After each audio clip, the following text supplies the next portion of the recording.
ተፎካካሪ ፓርቲዎች ቀጣዩን ሀገራዊ ምርጫ አስግቶናል ብለዋል። ሰላም እንደምላችኋል ክብራትና ክብራን የኢትዮፎክስ ቤተሰቦች የዕለቱን ዜና ይዤላችሁ ቀርቤያለሁ። ለቻናላችን አዲስ ሆናችሁ ቪዲዮአችንን ላይክ፣ ቻናላችን ሰብስክራይብ በማለት ይጀምሩ። ተፎካካሪ ፓርቲዎች ቀጣዩ ሀገራዊ ምርጫ አስግቶናል ብለዋል። ባለፈው ሳምንት የኢትዮጵያ ብሔራዊ ምርጫ ቦርድ 7ኛ ሀገራዊ ምርጫ ግንቦት 24 2018 ዓ.ም እንደሚካሄድ ጊዜያዊ የጊዜ ሰሌዳ አውጥቶ ለውይይት አቅርቧል። ምርጫ ቦርድ ሰኞ ጥቅምት 10 2018 ዓ.ም ከፖለቲካ ፓርቲዎች ጋር ባካሄደው ዝግ ስብሰባ የዘንድሮ ምርጫ ለማካሄድ የያዛቸውን እቅዶች በጊዜያዊ ጊዜ ሰሌዳ ላይ አስቀምጧል። ረቂቅ ጊዜ ሰሌዳው የምርጫ ጽሕፈት ቤቶችን ከማደራጀት ጀምሮ እስከ ምርጫ ውጤት ማሳወቂያ ድረስ ያሉ ተግባራዊትን የሸፈነ ነው። ይህ የምርጫ አስፈጻሚ ምልመላዎችን ይካሄድበታል ካለው ከጥቅምት 17 ጀምሮ ምርጫው አጠቃላይ ውጤት ይፋ ይሆንበታል ብሎ እስካቀደበት ሰኔ 3 2018 ዓ.ም ድረስም የሚዘልቅ ነው ተብሏል። ቦርዱም የፖለቲካ ፓርቲዎችን ጋብዞ የነበረው በዚህ ረቂቅ ጊዜ ሰሌዳ ላይ ውይይት በማድረግ አልሞ የነበረ ቢሆንም ከፓርቲዎች የቀረበው ጊዜ ሰሌዳ ወደ ጎን ያሉ ጠንካራ ሀሳቦችም እንዳስተናገደ መረጃ ደርሶናል። ፓርቲዎቹ ከረቂቅ ጊዜ ሰሌዳ በፊትም የሚቀድሙ ሌሎች መልስ የሚሹ አንገብጋቢ የሰላምና የጸጥታ ጉዳዮችን መኖራቸው አንስተው ይህ በግማሽ ቀን ለመጠናቀቅ ታቅዶ የነበረው ስብሰባ ሙሉ ቀን እንዲወስድ ምክንያትም ሆኗል። ቦርዱ ያቀረበው መወያያ አጀንዳም አቅጣጫዎችን ለውጦ አብዛኛው በሀገሪቱ ባለው ጸጥታ ችግር ላይ ያነጣጠረ እንደነበር ቢቢሲ ያነጋገራቸው የፖለቲካ ፓርቲ አመራሮችም ገልጸዋል። ስብሰባ በቦርዱና ፖለቲካ ፓርቲዎች መካከል እየተካሄደ ሳይሆን የጸጥታ አካላት የሚወያዩ ይመስል ነበር ብለዋል።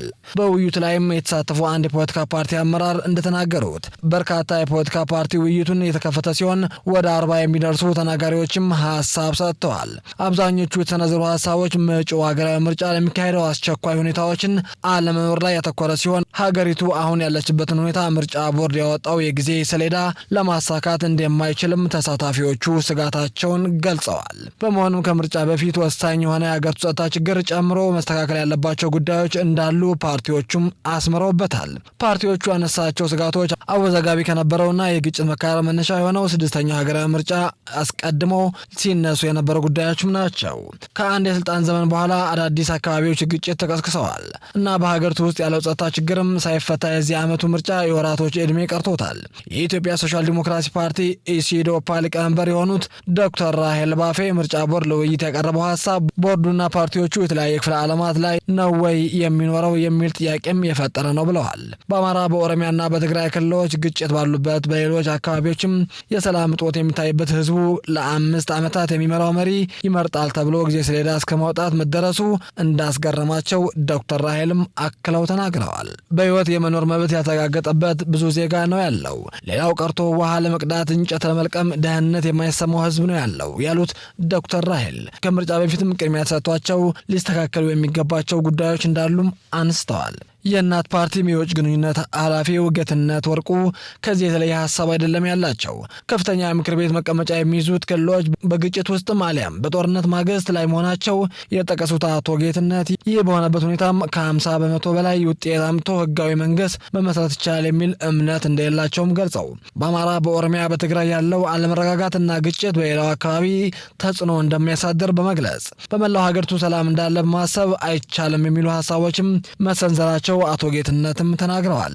የባለፈው ምርጫ ማግስትም የሁላችን ከሚባል የሚያነክስ መንግስት ይኖረን የሚል ብልጽግና ተሸክመን ነው ያለፍነው ያሉት አቶ ጌትነት በዘንድሮ ምርጫ ይህ እንዲደገም እንደማይፈልጉ ፓርቲያቸው ጨምሮ በርካቶች ጽኑ አቋም አንጸባርቀዋልም ተብሏል። የመላው አንድነት ኢትዮጵያ ድርጅት መኢአድ የህዝብ ግንኙነት ኃላፊ አቶ ታጠቅ አሰፋ የሀገሪቱ ሰላም ባልተረጋገጠ ሁኔታ የይስሙላ ምርጫ መካሄዱ የመራጭ ህዝብ ፍላጎት ያላሟላና መብትን የነፈገ ነው ሲሉም አጣጥለውታል። ከሰላምና ጸጥታ ጉዳዮች በተጨማሪ በሂደት ላይ ያለው ህገ መንግስታዊ ጉዳዮች ጨምሮ በርካታ ጥያቄዎችን የቀረቡላቸው ሀገራዊ ምክክር ኮሚሽን ጥረቶች ባልተቋጨ ሁኔታ ምርጫ ሊካሄድ ይችላል የሚል ስጋቶችም ተነስተዋል።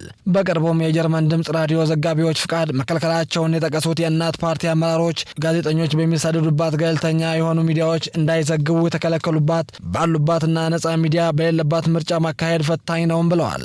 አቶ ጌትነት ከምርጫ በፊትም የታሰሩ ፖለቲከኞች መፈታት እንዳለባቸው ተናግረዋል። እንደ ተሳታፊዎች ከሆነ ምርጫ ቦርድ በሀገሪቱ ያለው ጸጥታ ችግር ባይከድም ረቂቅ መርሃ ግብር ማውጣት ሚና በመሆኑ ሊወቀስ አይገባም ብለዋል።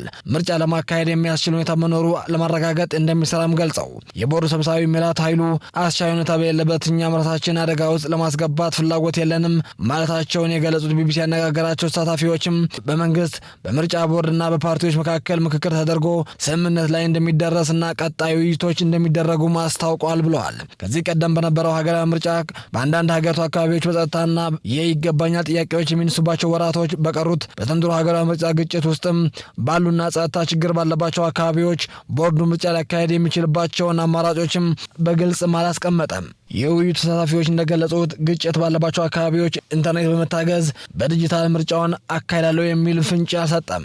መረጃ እያሰባሰብን ነው።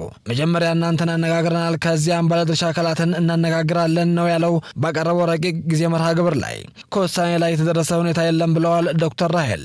ገዢው ብልጽግና ፓርቲን በበኩሉ ቀድሞ በሀገሪቱ በነበረው የማይመች ሁኔታ በመቀየር ሰፊ ዲሞክራሲያዊ ምህዳር እየፈጠረ መሆኑ ገልጸዋል። የብልጽግና ፓርቲ ምክትል ሊቀመንበር የሆኑት አቶ አዶም ፋራህም ይህ ያሉትን በባህር ዳር ከተማ በተካሄደው የፖለቲካ ፓርቲ የጋራ ምክር ቤት አባላት ጋር በተደረገ ምክክር ወቅት ነው።